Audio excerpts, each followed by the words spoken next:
제목만 보면 꽤 충격적인 소식이 전해졌어요.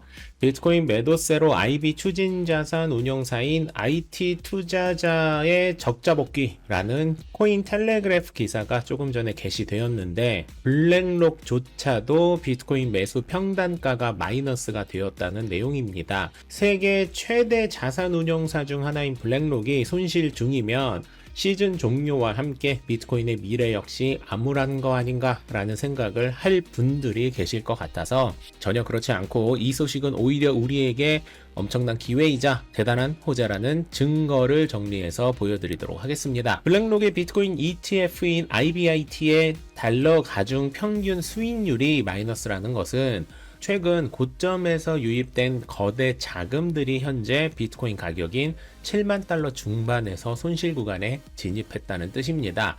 이는 다시 말해 ETF를 초기에 매수한 사람은 여전히 수익권이지만 뒤늦게 불장에 뛰어든 ETF 매수 기업은 손실 중이라는 것이죠. 다시 말해 ETF를 언제 샀는지에 따라 어떤 사람은 수익이, 어떤 사람은 손실이 발생되었지만, 블랙록의 ETF를 한 사람이 매수했다고 가정해서 평균을 낼 경우 손실 구간이 되었다는 것을 의미합니다. 대규모 기관과 기업이 비트코인의 손실이 시작되었다는 소식은 스트래티지도 간당간당한 상황인데요. 스트래티지가 비트코인을 장외 거래로 매수하기 때문에 한 건 한 건 정확한 매수가를 확인하는 것은 불가능하지만, 2026년 1월 26일 공시를 기준으로 하면 스트래티지의 평균 매수가는 76,037달러로 영상을 정리하는 현재 비트코인 가격인 76,000달러에서 왔다 갔다 하고 있어서 딱 스트래티지의 평단가 수준에서 움직이고 있습니다.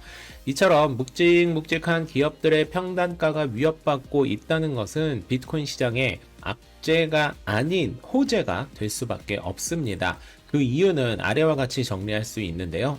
역사적으로 기관급 ETF의 수익률이 음전될 때 시장은 약한 손이 나가고 강한 손들로 물량이 손바뀜되는 바닥 구간을 형성하곤 했고, 비트코인 시장 역시 개인에서 기관과 기업으로 손바뀜이 일어났고 현재 마지막 마무리 단계로 가고 있다고 보셔야 하고요. 게다가 블랙록의 IBIT는 출시 후 700억 달러를 가장 빠르게 달성한 펀드입니다. 이 얘긴즉슨 ETF는 세상에 존재하는 거의 모든 투자 상품이 있다 할 수 있는데, 블랙록 기업만 보더라도 이렇게나 많은 ETF 상품들 중 가장 늦게 출시된 편에 속하는 비트코인 ETF가 압도하는 판매량을 보여주었고, 이는 비트코인이 투자로도 매우 매력적인 상품이라고 시장은 인식하고 있고, 이 상품이 현재 할인된 가격에 거래되고 있다는 사실은 기관들에게 매력적인 추가 매수 타이밍이 될 수밖에 없고,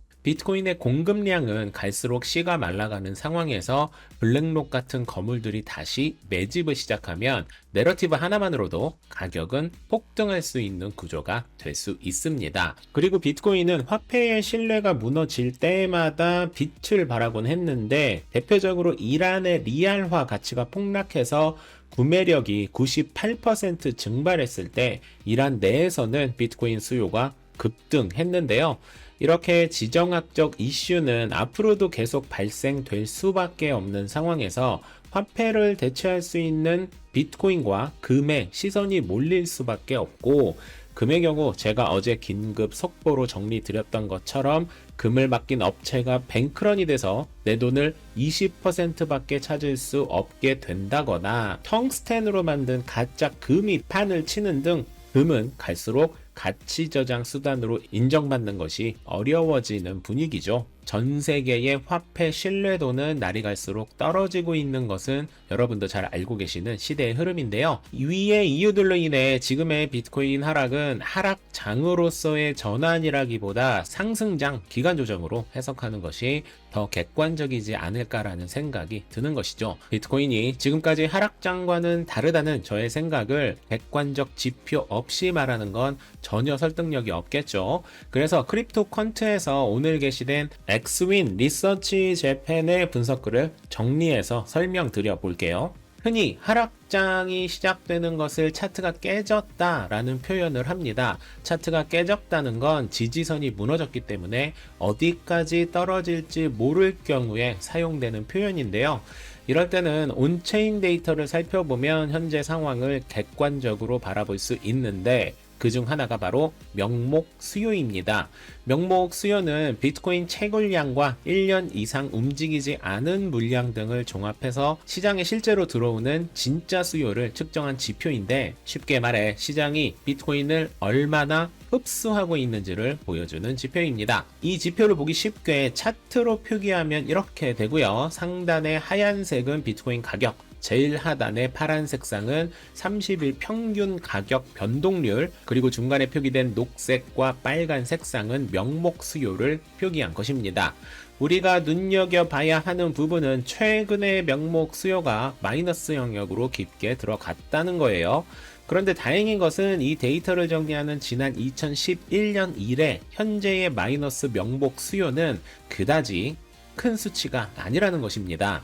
지난 2015년에 여기, 2019년에 여기, 그리고 2020년과 2022년 역시 마이너스 명목 수요 수치가 꽤 낮았었는데, 지금의 마이너스 명목 수요는 다른 때와 비교해서 낙폭이 크지 않다는 게 바로 보이시죠? 이는 비트코인의 매수세가 문제가 될 정도로 빠지지 않았음을 의미하고, 이를 다시 말하면 추세가 깨져서 마이너스가 될 확률보다 가격을 회복할 확률이 더 높음을 의미합니다. 물론 마이너스 명목 수요의 폭이 낮을 뿐 마이너스 상태인 것은 맞기 때문에 이 차트를 보고 호재라 할 수는 없지만, 최소한 시즌이 끝난 것은 아니고 적절한 호재가 나와주면 명목 수요 역시 바로 양수로 전환할 수 있게 된다는 것이죠. 명목 수요의 음수 수치가 약하게 된 것은 ETF와 스트래티지와 같은 DAT 기업들 덕분이에요. 이들이 워낙 많은 수량을 받아주고 있기 때문에 어느 정도 완충작용을 하고 있는 상태고, 이들이 비트코인 시장에 완전히 빠져나가지 않는 이상 앞으로도 시즌 종료와 같은 끝없는 하락은 발생되지 않을 확률이 크다는 것이 제가 시즌 종료라는 건 앞으로 없을 것이라고 주장하는 이유기도 합니다. 이 영상을 보고 계시는 분들도 비트코인 매수 평단가가 12만 달러 이상이신 분들은 아마 거의 없으실 거예요. 오래전부터 비트코인을 모으신 분들은 지금 가격에서도 이 구간이실 거고, 최근에 매수하신 분들도 평단이 12만 달러 이상이신 분들은 없거나 극소수이실 텐데, 하얀색의 비트코인 가격을 보고 있으면 최근의 하락은 비트코인의 전체 가격으로 비교하면 추세가 꺾이지 않은 하락으로 봐야 하기 때문에, 적절한 호재만 터져준다면 생각보다 대단히 빠른 가격 회복이 발생할 수 있다라는 희망의 말씀을 드리면서, 블랙록과 스트래티지가 어서 빨리 추매해 주길 바라는 마음을 담아 우울한 월요일에 코인 소식을 마무리하도록 하겠습니다. 만렙 여러분 모두 성투합시다.